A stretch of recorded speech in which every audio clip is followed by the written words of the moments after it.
Hello friends, welcome back to my channel. Dasha Mata के चौथे दिन की कहानी है। एक राजा था, उसकी रानी बहुत ही कोमल थी। वह फूलों की सहज पर सोया करती थी।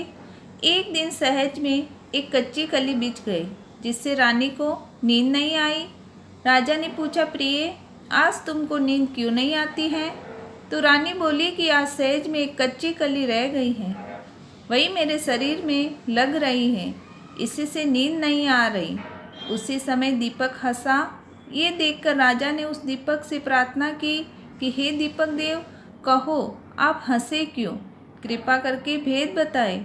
उस ज्योति स्वरूप ने उत्तर दिया कि अभी तो रानी कच्ची कली के कारण ठसक रही हैं। कल सवेरा होते ही जब सिर पर बोझा ढोएगी तब क्या होगा? राजा ने पूछा कि क्या मेरे देखते मेरे जीते जी ऐसा हो सकता है? तब दीपक ने उत्तर दिया, हाँ हाँ, तुम्हारे जीते जी संभव है। उसकी ऐसी भविष्यवाणी सुनकर राजा ने अपने मन में कहा, देववाणी असत्य नहीं हो सकती। रानी को अवश्य बोझा ढोना पड़ेगा, परंतु ये हो सकता है कि यदि मैं इसको जीते जी समुद्र में बहा दूँ तो संभव है कि ये बोझा ढोने से बच जाए, क्योंकि जब समुद्र में वह डूब जाएगी तब बोझा कौन ढोएगा? राजा ने उसी समय रानी से कहा, चलो हम तुमको तुम्हारे पियर भेज आए, कुछ दिन तुम वहीं रहना। रानी नहर जाने को तैयार हो गई। उसने राजा की आज्ञा अनुसार बहुमूल्य आभूषण से अपने को सवार कर तैयार किया। तब राजा ने उसे संदूक में बिठाकर नदी में बहा दिया। वह नदी समुद्र में ऐसी जगह जाकर मिलती थी जहाँ उस राजा ने बहनोई का राज्य था। समुद्र से मोती की सिपे निकाल जाने पर राजा का ठेका था। रानी का संदूक बहता हुआ जब वहाँ पहुँचा तब राजा ने मल्लाहों को हुक्म देकर संदूक को पानी में से बाहर निकलवाया और उसको महल में भेजकर हुक्म दिया कि इसे मेरे सोने के कमरे में रख दिया जाए। राजा ने शयनागार में संदूक पहुँचते ही रानी ने सुना कि राजा ने उसे समुद्र में पाया है। तब वह फौरन उसे देखने के लिए गई। उस समय पहरेदार वहाँ से हट गया। रानी ने कौतुकवश संदूक खोला। उसने देखा कि उसके भीतर एक स्वाग सुंदरी 16 श्रृंगार 12 आभूषणों किए बैठी हैं। रानी ने अपने जी में सोचा कि अगर राजा इसको इस दशा में देखेगा तो इसी का हो जाएगा, मुझको त्याग देगा। इसलिए स्त्री का हुलिया बिगाड़ कर संदूक में बंद कर देना चाहिए। तदनुसार उसने रानी के जेवर कपड़े सब उतार कर तथा मेले कचूले फटे पुराने कपड़े पहना दिए और संदूक को वापस बंद कर दिया। जब राजा बाहर से महल में आया तब उसने रानी से पूछा कि क्यों रानी, तुमने देखा, इसमें क्या है? रानी ने जवाब दिया कि मैंने कुछ नहीं देखा और कुछ नहीं सुना। क्या नहीं है और क्या है? राजा ने रानी के सामने संदूक खुलवाया तो उसमें फटे पुराने कपड़े पहने एक भिखारिन सी दिख पड़ी।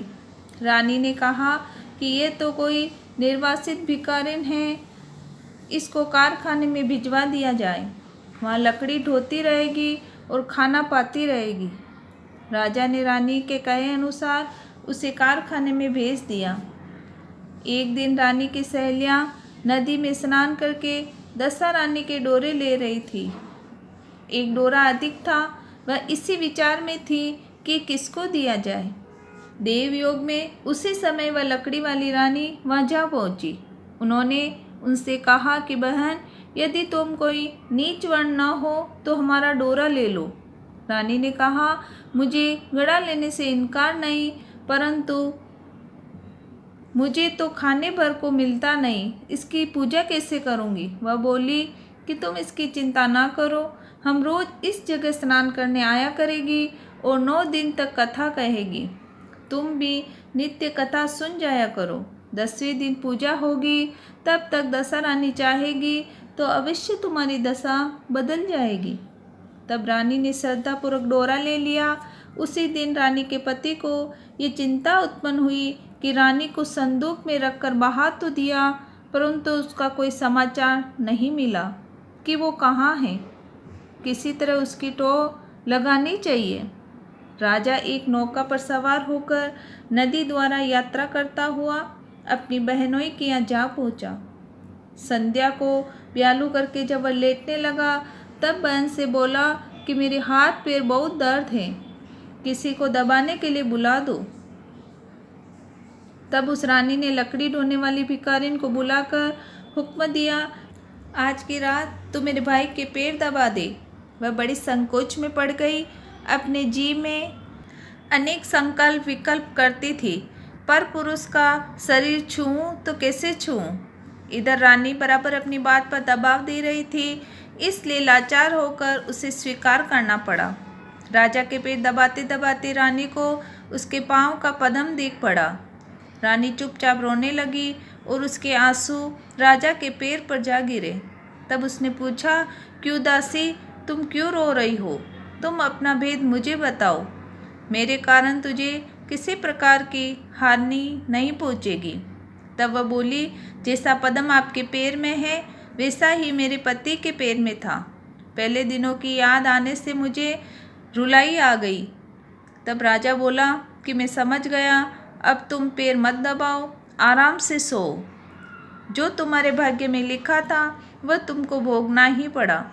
मैंने उसको टालने के लिए जो उपाय रचा था उसका उल्टा हुआ। तुम्हें भार ढोना था वो ढोना ही पड़ा। सवेरा हुआ, बहुत दिन चढ़ गया, परंतु अतिथि राजा सोकर नहीं उठे। न पैर दबाने वाली दासी बाहर निकली। तब उसकी बहन को चिंता हुई। थोड़ी देर बाद दासी बाहर निकल आई और कारखाने में काम करने चली गई। रानी ने अपने भाई के पास जाकर उसे जगाया। तब वह बोला कि मेरे माथे में पीड़ा है, मैं अभी नहीं उठूँगा। इस समय मेरा जी बहुत व्याकुल हो रहा है, मुझे अधिक मत सताओ। रानी ने पूछा, आखिर क्या बात है, कुछ कहो भी। राजा ने कहा कि बड़ी लज्जा की बात है। मैंने तुम्हारी भावज को जानबूझकर तुम्हारे पास इसलिए भेजा था कि यहाँ इसे आराम से रखा जाएगा, परंतु तुम उसे मजदूरी के साथ लकड़ी ढुलवाती रही। क्या इसलिए उसे तुम्हारे पास भेजा था?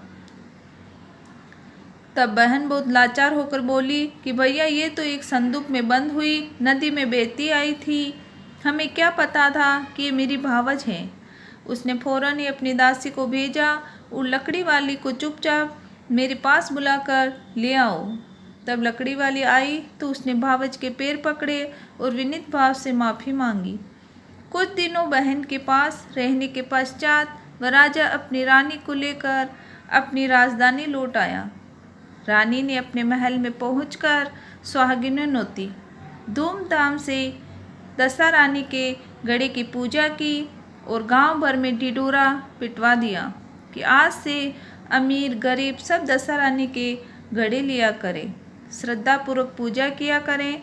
इस प्रकार दशा रानी ने उस रानी के दिन फेरे, वैसे ही वह अपने सब भक्तों के दिन फेरे। बोलो दशा माता की जय।